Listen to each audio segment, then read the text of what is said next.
যখন গভীর, গোটা শহর যখন ঘুমিয়ে পড়ে, তখন কিছু রাস্তা জেগে ওঠে।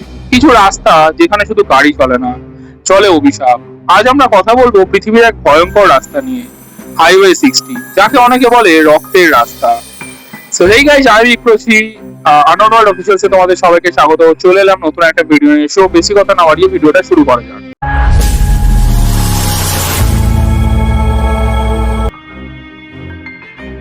নর্থ আমেরিকার দেশ কানাডার ব্রিটিশ কলম্বিয়া প্রদেশে রয়েছে এই কুখ্যাত রাস্তা হাইওয়ে 60। এই হাইওয়ে জুড়ে দেয় প্রিন্স জর্জ থেকে প্রিন্স রুপার্ট পর্যন্ত দীর্ঘ পথ।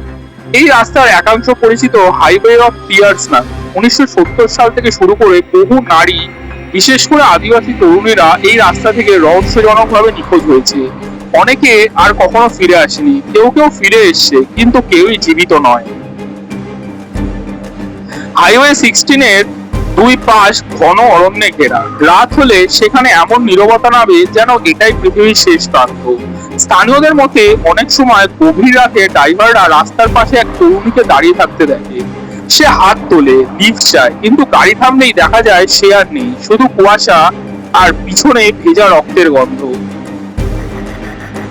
সালটা 2011। মার্ক নামের এক ট্রাক ড্রাইভার মাঝরাতে যাচ্ছিল এই হাইওয়ে দিয়ে। হালকা রাস্তা, ঠান্ডা বাতাস আর ফাঁকা রাস্তা।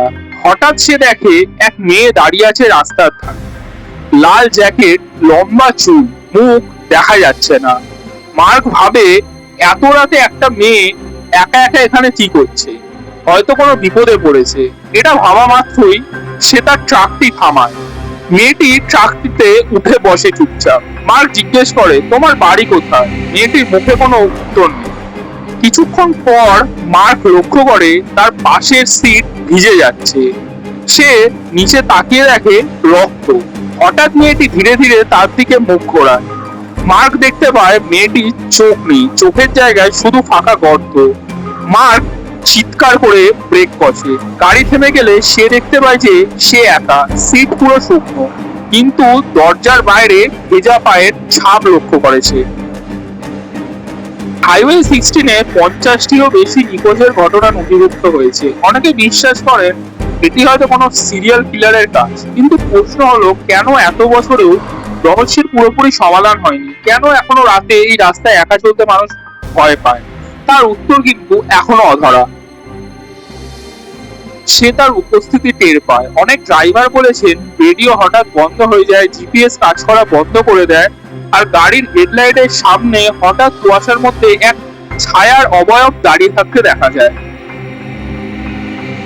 পুলিশ বহুবার তদন্ত করেছে, ডিএনএ পরীক্ষা, সন্দেহভাজন গ্রেফতার সবই হয়েছে, কিন্তু আজও সেসব কেসের কোনো সমাধান হয়নি। অনেকে অভিযোগ করেন সরকার যথেষ্ট গুরুত্ব দেয়নি এই ব্যাপারে। এই কারণে হাইওয়ে 16 শুধু একটি রাস্তা নয়, এটা এখন একটি ক্ষত হিসাবে পরিচিত রয়েছে।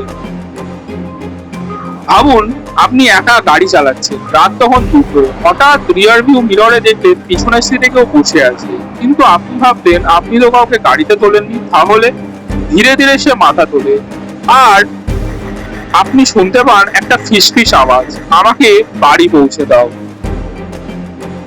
হাইওয়ে 16 শুধু একটা হাইওয়ে নয়, এটা প্রমাণ করে মানুষের অন্ধকার কখনো কখনো ভূতের থেকেও ভয়ঙ্কর। যদি আপনি এমন রাতে এই রাস্তায় যান আর দেখেন কেউ হাত তুলেছে, আপনি কি থামবেন? ভিডিওটি ভালো লাগলে লাইক করুন, কমেন্টে জানান আপনি কি বিশ্বাস করেন এই রাস্তা শুধু অপরাধের গল্প, নাকি সত্যি সেখানে কিছু অলৌকিক আছে। আবার দেখা হবে নতুন কোনো গল্প নিয়ে। ততক্ষণের জন্য টাটা, বাই বাই।